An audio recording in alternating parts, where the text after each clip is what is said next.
Hi everyone, in today's hobby and tactics video I'm going to check out a 3rd edition rulebook.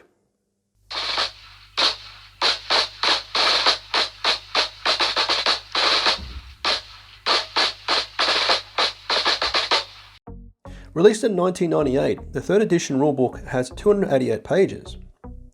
In it had the stuff we have today like a painting and collecting guide, the actual rules themselves, a lore section, rules covering missions and a crusade system, quick reference guides, but most interestingly there are army data sheets for the most popular 40k factions at the time with their most popular units. The fact they can squeeze it into the rulebook sort of shows how fewer choices there were as far as armies were concerned all those 20 odd years ago. So I'll walk through the rules step by step and eventually come on to looking at the guard rules at the back of the book. And if you do get bored, you can scroll forward to different sections using the time bar, or officially referred to as the scrubber, to help you navigate. Okay, diving straight in, 3rd edition rulebook explains you only need a D6 and a scatter dice. I believe in our 2nd edition you use things like D4s, D8s and even D12s, but this is edition you're only using a D6 plus a scatter dice, we'll explain in a moment. Now as to the data sheets of the models, you can see it's basically the same or very similar to what we have today. We'll look at weapon skill, ballistic skill in a moment, but the key thing that's different is I for initiative. That determines who fight first in the fight phase. So to hit on the weapon skill, ballistic skill, you can see it's explained differently but achieving the same thing, where say a score of 3 ballistic skill is hitting on a 4+, and a space marine with a ballistic skill of 4 is hitting on a 3+. So confusing, but achieving the same thing. There must be some reason for it, but I can't think of it. Now the wound roll. This is very different. The basics are there, as in say a strength 3 versus a toughness 4 is wounding on a 5+, but you see a collection of N standing for nil. This basically means low strength weapons can't do any damage to high toughness models, which is really interesting considering in our 9th edition you can always wound anything on at least a 6. Now when we get onto the weapon characteristics, none of them have any damage rolls like a D3 or a D6. But this rule kind of addresses that, saying that if it's got double the strength, if the strength is double that of the toughness of the target, it is insta-death. So very interesting. Also, the morale check or morale test is a lot more common in 3rd edition than it seems to be in 9th edition. For example here, if in the shooting phase you take 25% casualties from incoming fire, you must take a morale check. The use of cover is also explained, and actually it's quite different here, whereby cover saves are never modified by the weapon AP. So for example, it explains here that on a 5-6, you're always rolling a 5-6. So it's a bit different to what we currently have, where you just get the +1 save. So actually cover seems to be a bit more powerful in 3rd edition compared to 9th. Moving on to weapon types, this is where it gets very different. Blast weapons such as a frag missile from a missile launcher is using a blast template which measures 3 inches in diameter. As it explains in the bottom left, you can see that any models partially covered are only being hit on a 4+. Then got flame weapons which measure 2.5 inches at their widest and 8 inches long, where any model which is touched by the flame template is automatically hit, which is actually really realistic in the sense their clothing catches on fire. And then explains stuff we'll know like rapid fire, assault weapons and heavy weapons. Now rapid fire is really different, whereby if you keep still, you can fire 2 shots at half range or 1 shot at maximum range. And if you're moving, you can only fire 1 shot at half range. Assault weapons can fire maximum range at both when they're stationary and moving, and a heavy weapon can only fire when it's stood still. And this applies to both vehicles and also to infantry models as well. Another rule is the barrage weapons rule, which is going to be on things like mortars. This is explained as for example, a guess 48, whereby you have to guess the range of the target. So you basically have to work out the range and then roll a scatter dice and a D6. Now the scatter dice will either give you a hit, i.e. you land exactly where you called the range, but if it points with the arrow, you have your D6, so that's how far the barrage template moves. And the barrage template is 5 inches wide, so really quite big. And again, you can see an impact on morale. So if a unit takes any casualties from the barrage weapon, they've got to roll a leadership test. And if they fail, they are pinned down, where they can't move, shoot or assault in the following turn. So really quite powerful compared to the current rules.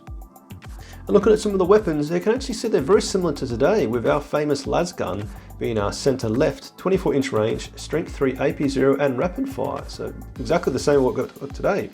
Likewise, a las cannon, just down a bit further, 48-inch range, strength 9 AP2 and heavy 1. Now the AP is explained in a different section, whereby if it's compared to be lower than the model save, like a guardsman with a 5+, they can't save full stop. For example, the other way would be a multi-laser with a AP of 6. The guardsman can save on a 5+, so explain a bit differently. There's some additional rules down the bottom, which probably my favourite is the sniper rifle rule, where you always hit on a 2+, and the strength of the sniper rifle is always equal to the toughness of the model, which means you're always wounding on a 4+. This person is probably better than the current rules, particularly for guardsmen that is, with weapon skill, with blizzard skill of 2+. And then with plasma guns, a bit of a subtle one here is you will take a wound if you roll a 1, but you can actually save against the exploding plasma guns. They're very different to current rules where you just instantly die. Now moving on to the fight phase, this is where things get very, very different to 9th edition. There is no charge roll. Instead, if you're within 6 inches of an enemy unit, you can move into melee. And troops that are within base contact or within 2 inches can fight in combat. Now, who fights first isn't always going to be the charging unit. If the defending unit is in cover, it fights first.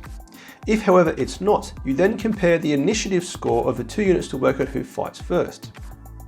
Now, there are benefits of charging. For example, you can see here in the bottom right that if you charge, you get an additional attack. And also, if you've got 2 melee weapons, which include pistols, you get an additional attack as well. Not to actual weapon skill itself, it's done very different again. The way it works is you compare the weapon skills of the 2 units. So say a guardsman with I think a weapon skill of 3 versus a spaceman with a weapon skill of 4 is rolling a 4+. But there's a distinct lack here of any 2+, so any hero models are actually not as good in 3rd edition. But you can see here it's achieving a very different way of thinking, whereby you need to compare the initiative score with also the weapon skill. Because if you charge into melee with a lower initiative, you're then going to be fighting second and having a harder time to hit. Oof. It also explains our combat weapons, with the first one being bottom left, power fists and claws. Now they're super powerful, but they always fight last, regardless. Power weapons top right, ignore all armor saves. And close combat weapons don't get anything extra, but basically explains that if you've got 2, one in each hand, be it a pistol plus a chainsword, you get the additional attack as explained before. Now frag grenades are really interesting. They can be used against units hiding in cover. And here, the initiative values are not used, with both sides fighting at the same time and wounding at the same time. This also applies if the initiative of both the units not in cover is the same. So you both roll to hit and both roll to wound. How do I actually play it in the game? I can't really work out in my head. So if you're both wounding and hitting at the same time, how do you work out which units or models disappear? I don't know. You then work out who won the assault, and this is by comparing the number of wounds inflicted by the relevant sides. If one has got more than the other, the failing unit must pass a morale test. But if they have the same number of wounds inflicted, you have a tiebreaker. And here you must then roll a dice to compare who gets the highest score, with the loser having to take a morale test. So the loser then takes a morale check, and if they fail, they fall back 2d6. Now what the winner can do is crazy compared to 9th edition. If they won by scoring more wounds, they can then advance. And if they advanced more than the units that's fallen back, they essentially wipe them out. So what this means is that a unit that could charge into combat, win that fight, advance, kill the unit they've just fought, they can move back into melee again. And what I understand from reading about this online is that in 3rd edition it got quite messy, with some units just constantly moving around, fighting, destroying, advancing, fighting, destroying, advancing the entire game. It does also mention Consolidate, which we're going to be familiar with, but that is only done moving up to 3 inches if you won by a tiebreak roll-off. Now on to morale, and this section is way more complicated than 9th edition. Firstly, the test is taken as rolling 2d6 and compared to the leadership value of the unit, where if you roll higher than that, you fail the test. Now the unit's leadership can be modified down or made harder by some examples we've got here. So firstly, taking morale checks, as we know, if you take 25% casualties from enemy fire, you do a morale check. And if the unit is below 50% of their starting strength, it is -1 to the unit's leadership. Then also, in losing an assault, as we explained before, you must take a check. And you can see here further modifiers. If you're below 50% again, it's -1. But if at the bottom, you can see -4 if the losing side is outnumbered by 4 to 1 or more. Then we've got tank shock, which we'll look at a bit more in detail in the vehicle section. But again, if a vehicle hits them into melee, they must take a morale test. And again, it's -1 to their test if they're below 50%. Now what happens when they fail a leadership test is they fall back. And this is simply a dice roll of 2d6, where you've moved back towards the friendly table edge. It gets a bit complicated when they're falling back, that if they're assaulted again, they must pass a morale check again. But if they fail this, they're immediately destroyed. And if they're unlucky enough to fall back across an enemy unit, they can be wiped out with the crossfire rule. So to stop the fallback, you need to regroup. This is done at the start of the next move phase, but there are some important rules here, such as they must be 50% of the original strength, not within 6 inches of the enemy, and the unit must be in coherency. They can continue to try and regroup every movement phase, and ultimately, if they hit the table edge on the friendly board side and fail morale, they are essentially moved from the game. It's a really complicated way to look at it, and maybe, I don't know, a bit more realistic, but ultimately probably more complicated than it should be. Now the final part I'll cover of the core rules is vehicle rules. It's probably most exciting to me personally. Now the way they display the datasheet of a vehicle is completely different to anything we've seen today. You can see this example here, a Lehman Russ has got a front armor value of 14, 12 for side and 10 for rear, with a ballistic skill of 3, which essentially is rolling on a 4+. Now the way you wound a vehicle is you take the strength of the weapon plus a d6. We'll look at this in a bit more detail, but for example, a las gun with strength 3 plus a maximum of 6 is rolling a 9, which means it can't do any damage at all to a Lehman Russ. Now as to the vehicle actually doing its own shooting, this is very different again. Now firstly, line of sight is very strict here. So for example, sponson weapons can only shoot at enemy units they can see. And the thing with vehicles is they have to shoot all of their weapons at the same target. Now moving and shooting, a bit of a correction on before what I said at the start, is if a vehicle moves up to 6 inches, it can shoot only one weapon. But if it doesn't move, it can fire all its weapons. And of real interest to us guard players is ordnance. So you can see the top 4 here be Battle Cannon, Demolisher, Griffin Mortar and Earthshaker, all weapons we would use, and they are all classified as ordnance weapons. So what this means for us is a vehicle can only fire those weapons if it doesn't move, and it can't fire any other of its weapons if it fires the main weapon. This is a really big change for us. So a Lehman Russ, if it had 3 sponson weapons, could only fire the battle cannon or the 3 sponson weapons in a turn, and only fire the battle cannon if it didn't move that turn. Now as to shooting at an enemy vehicle, this again is completely different, and this is where the importance of front, side and rear armor come into play. And as you can see in the illustration in the top left here, this is how you basically define it. Now as I look at this, having not played 3rd edition, this must have invited so much conversation and argument on the tabletop. Because ultimately, if you've got this vehicle here, you always want to be hitting on the front armor with the value of 13. Now you can see in the table here, it gives illustration of some of the armor values for some of the most common vehicles, with the Land Raider having an all-round armor value of 14. So that means a las cannon, as it gives on the right here, needs to be always rolling a 6 to do a penetrating hit, which we'll look at in a moment. So as I said before, for a lot of low strength weapons, you can essentially do nothing. So this would mean you need to be building army lists which always take into account your opponent taking a vehicle, particularly us guard players or against Space Marine players who've got some very powerful armor to boot. Now damaging a vehicle doesn't end there. You then determine if it's a glancing hit or a penetrating hit, with a glancing hit being the same value rolled for the armor value and penetrating being higher. Then roll a further d6, and you can see in the different tables here what happens. Everything from the crew being shaken, which means they can't shoot the next turn, or to the most dramatic being the vehicle destroyed, with it for a glancing hit simply being wrecked and destroyed and removed from the table, or for penetrating hit where you roll a 6 and basically has what happens in the modern day games. There's also rules for an ordnance hit, which is basically when a big old weapon fires and blows up nearby. This has distinct rules as well, but this is a whole lot to absorb, isn't it? So it looks like in 3rd that a lot of vehicles were near indestructible against the right army, but a lot more restrictions on what and when they can fire. And when they do take a damaging hit, things can be catastrophic. So as I said at the start, there is no damage roll for weapons, but instead relying upon vehicles going to a glancing hit, a penetrating hit, or an ordnance hit to determine what happens to it. Okay, now moving on to the guard datasheets at the back of the book. I'm very aware at this point that I'm not covering terrain, character, mission, or campaign rules, but having looked at those very briefly, it feels like they're pretty similar to what we've got today in 9th edition, which is really surprising because we are 20-something odd years later. So, first impressions of guard is again, things don't seem to have changed a whole lot. The datasheets are very familiar, of course including the initiative score, which we don't have anymore. And likewise, point costs are very similar again to what we're paying today. One thing that strikes me though is just you have to bring a lot more infantry.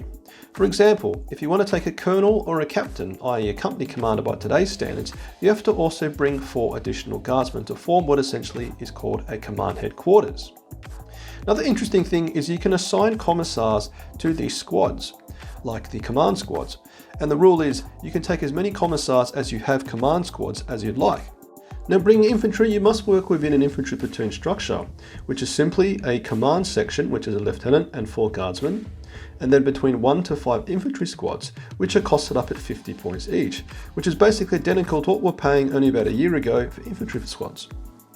The infantry squad itself is almost the same as we've got today. Led by a sergeant, you can take a special weapon and then a heavy weapon team as well. But a small nuance is if you want to take a veteran sergeant, which gives you 2 attacks, it's an additional 10 points.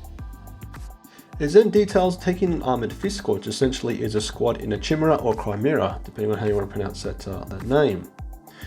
As opposed to today, where you can bring basically a transport model for every single infantry squad. In 3rd edition, for Guard, you have to bring an armoured fist squad. It then also details mortar squads and fire support squads, albeit with mortars, and then with heavy bolter or autocannon. And it appears at this point that at 90 points for the mortar squad, that is the most expensive heavy weapon choice. So really putting emphasis on the fact that it's got the blast keyword with those blast templates, which seem to have been quite powerful in 3rd edition. You've then got a Sentinel Squadron or a Scout Sentinel 45 points, which is similar to what we paid today, but a key point is you can only take a multi-laser. We've also got the Hellhound at 70 points, which is a whole lot cheaper than what you pay today. An interesting thing is with the Inferno Cannon, if a model or unit takes a casualty, they immediately must fall back. And you can see there that Strength 6 is a bit better, and AP 4 would equate to, I'm guessing, about an AP -2 by today's standards.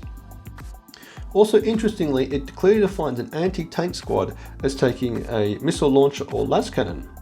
And then of course, as I said before, we've got the mortar squad and fire support squad. So rolling them all together and calling a heavy weapon squad makes more sense to me.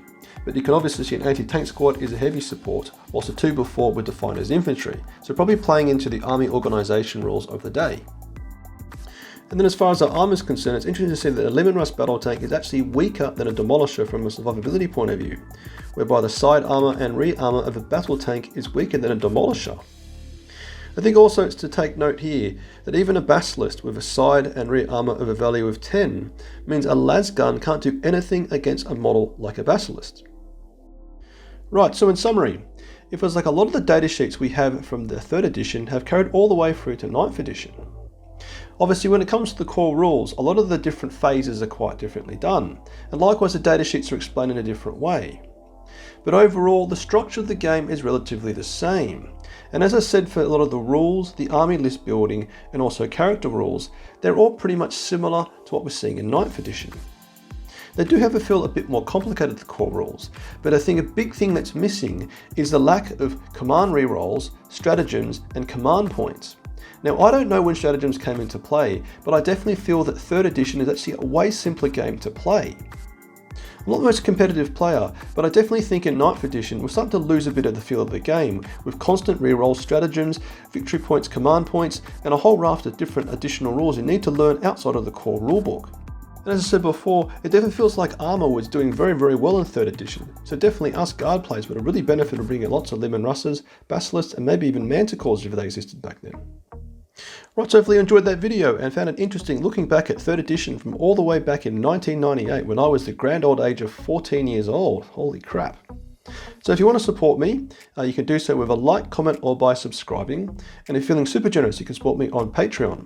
At the end of all my videos, I do a Patreon Platoon roll call in recognition of those who support me via Patreon. So thanks for watching. Patreon Platoon, sound off. Colour Sergeant DuPont, Sergeant Adal, Sergeant Gilliam, Sergeant Merrill, Sergeant Sims, Veteran Brady, Veteran Gibson, Veteran Hall, Veteran Lundeen, Veteran Mitchell, Veteran Witten, Guardsman Tom.